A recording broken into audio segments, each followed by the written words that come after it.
Toyota said yesterday that in 2030, 80%, 85% in fact, of the cars they will sell in the United States will have a gas pipe.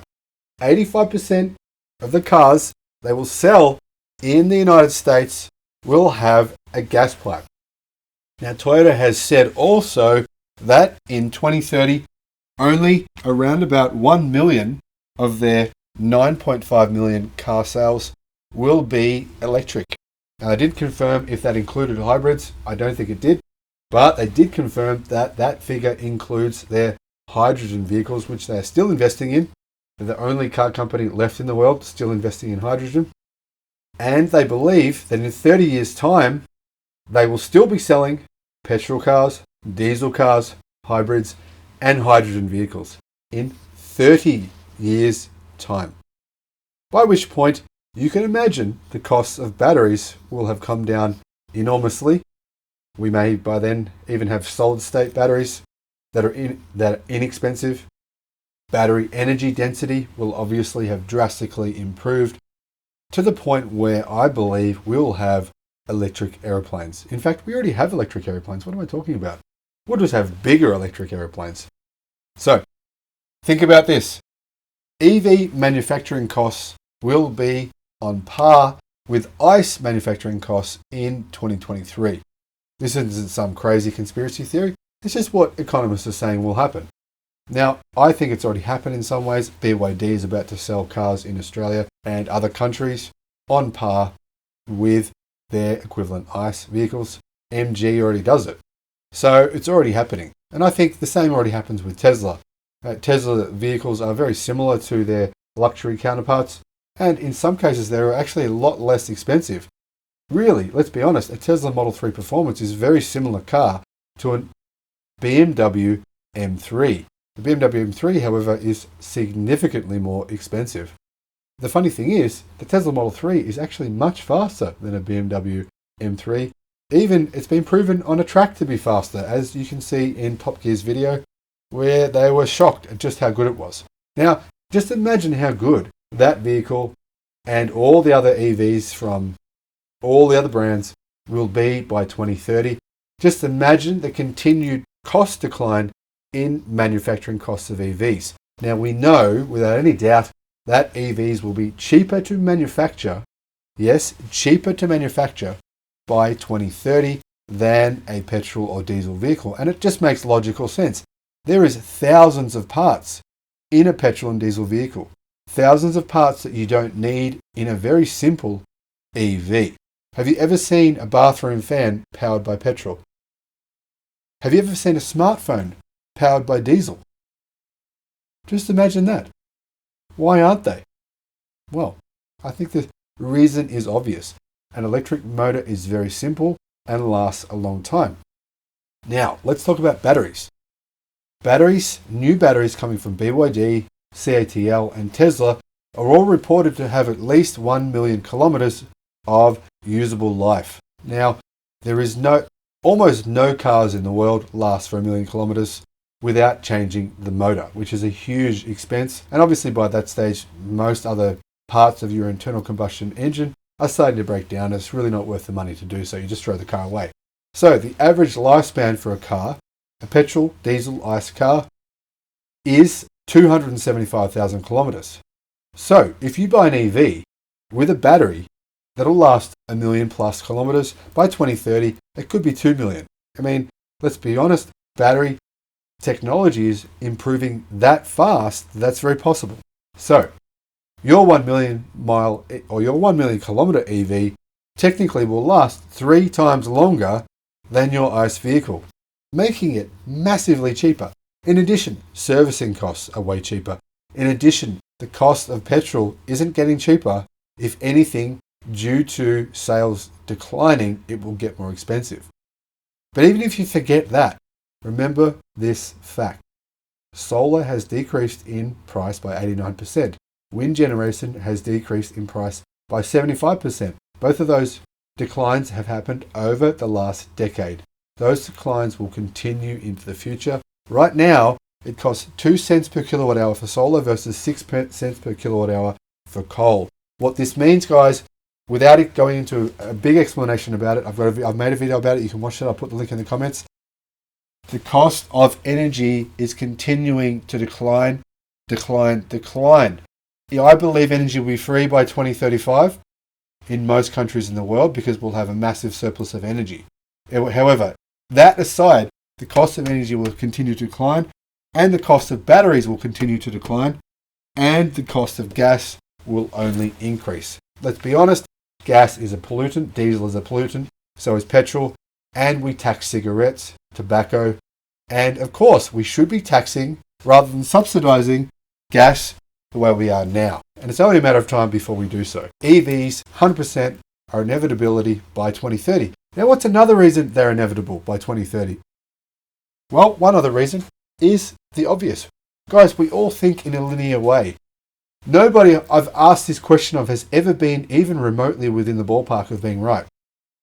If you took a chessboard with 64 squares, put one piece of grain of rice on the first square, 2 on the second, 4 on the third, 8 on the fourth, 16 on the fifth, 32, 64, and so on. 64 doublings. How many grains of rice would you have on the final 64th square? Well, it's something quintillion, or it's some ridiculous number that's way more than a trillion. Right? More grains of rice than the entire landmass of Mount Everest. People don't understand exponential growth. But that is exactly what is happening right now in the car market. You just don't realize. Exponential growth is happening right in front of your eyes, but because human beings don't understand it, we don't realize what's happening. Now, this is what's happened. EV car sales have doubled every 2 years since 2010. By the time we got to 2018, we finally reached 1% market penetration. By the time we got to 2019, we hit 2%, a doubling. By the time we got to 2020, we hit 4%. Now, seems to be maybe slightly slowing down. So far in 2020, 2021, we're at 6%. So let's just assume that it doesn't double every year, and it goes a little bit slower than a doubling, which is what it did for the previous decade. Let's just say it goes from 6% to 10% in 2022, in 2023, 15%, 2024, 25%. And by this time, guys, remember, battery costs are declining significantly. Significantly. That's the main cost of an EV. Are the cost of diesel and petrol vehicles declining too? I don't think so. Highly unlikely. So as the cost of these gets cheaper, they become more popular, obviously. And by the time we get to 2024, we're at 25%, which leads us to easily get to 100% market penetration by 2030. And yet, Toyota say they'll be selling 85% of their cars as petrol and diesel cars in the United States, and only around about 15% of their cars worldwide will be EVs. But that includes hydrogen-powered cars. Okay, guys. That makes a lot of sense. Well, this is what I think is happening. There is an enormous glut of EV manufacturers in China. That is a fact, whether you like it or not, guys. I don't dislike China. I don't like China. I just see them as what they are. An economic powerhouse trying to compete with others or trying to crush them. This is the game of economics. Now, I think China, one day, the rulers of China were sitting in a room saying to each other, "What car do you drive? Oh, Toyota. What car do you drive? Oh, Honda. What car do you drive? Oh, Mitsubishi. What car do you drive? Mercedes. Oh, you drive a BMW." And then they all went, "What the hell?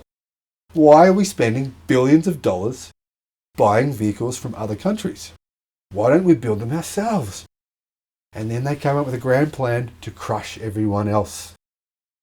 No, but seriously, guys, some form of this has what's happened. Now, we know there is an enormous glut of EV manufacturers in China. I mean, just look at this list. There's more than this. This is just some of them. And these guys are getting bigger. Yes, I have Tesla here because Tesla are part of the Chinese ecosystem now with Giga Shanghai. In fact, they're a huge part. And the strategic, intelligent reasons that China chose to allow Tesla as the only privately owned company in the automotive space in China. Every other automotive company, Volkswagen, GM, BMW, etc., had to go into a joint venture partnership with a Chinese-owned company. So, look at them all. Yep. These are just some of them, remember. There's 400 EV companies in China. So, what happens is China knows there's 56 million cars being sold in the world in 2020, right? 56 million. Now, around about 10 million of those are in countries that have no say in the automotive world. They're just tiny little backwaters. Australia, we have about 1 million sales here. There's probably 70 countries where the sales are between 50,000 and 500,000, and those countries have zero say on what's happening in the automotive world because car industry margins are minuscule. In fact, they're the smallest of any industry in the world. That's a true story. The smallest of any industry in the world. However, it's a multi-billion dollar market, so you can still make a lot of money, obviously. So, China knows that the EU is making it very hard to sell cars that are not EVs in Europe, and that by 2030 it will be virtually impossible to sell petrol vehicles in Europe. So, that rules out this car market here of 12 million. Now, the EU obviously made up 12 million of that 56. That 56 comes down to 46.5 million because we're removing the 10 million of irrelevant countries that have no say in the global automotive market. And now we're left with 14.5 million in the United States. And China has a car market of 20 million. In addition to that, we've got 3.8 million in Japan, which is obviously a drop in the pond compared to these numbers here. Now, what happens if Toyota can't sell their cars in the EU, and all of a sudden, overnight, China decides neither can they sell their cars in China, unless they're EVs. Oh, funny that, Toyota. You didn't plan on selling EVs. Oh, that's bad luck. Isn't it lucky then that we have all these different brands who can sell EVs to our market? And hang on a minute. What about all these other European car manufacturers who didn't prepare for EVs in 2030 and can't even sell cars in Europe, or can only sell about 50% or less of their fleets in Europe? Well, that's all right. They'll sell to the United States. But that's a pretty small market globally, isn't it? So all of a sudden, the market for petrol and diesel cars looked this big, and all of a sudden, it's actually this big. So, long story short, by 2030, Toyota will be making 1 million vehicles here, 1 million vehicles that they can sell. Well, let's just say 900,000 because 100,000 of those are fuel cell vehicles. So let's just say 900,000. They can sell those to wherever. They can sell them to China. They can sell them to Europe. And I guess they can sell them to the US. What are they going to do with the other 8.5 million? Oh, they could try and sell some of those in Japan. They could try and sell some of those to the United States. But as you can see, their market has just shrunk by about 70% within a very short space of time. Now, is Toyota really going to be able to sell 8.5 million ICE vehicles that are clearly inferior to battery vehicles because they cost more to manufacture? They spit out toxic fumes. They last for 1/3 as long. Would you buy petrol or diesel vehicle if you could buy a battery powered one for less money that had a good range? And obviously by 2030, that will be a reality. I don't think you would, even if it had a Toyota badge on it. Thanks for watching. I'll see you on the next one.